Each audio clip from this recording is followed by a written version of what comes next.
الله الرحمن الرحيم maanta ay taariikhdu tahay 17 December sanada 2018 maalnimo isniina wareegto ka soo baxday xafiiska ra'iisul wasaaraha ujeedo magacaabis wasiirka howlaha guud iyo dib u dhiska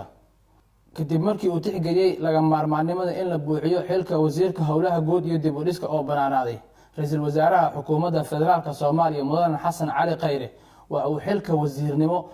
maanta ay taariikhdu 17 December 2018 u magacaabay Mudane Cabdi Aadan Hoosow wasiirka cusub waxa la farayaa sida ugu dhaqsiyaha badan inuu ula wareego xafiiskiisa waana maasantiin. Assalaamu calaykum.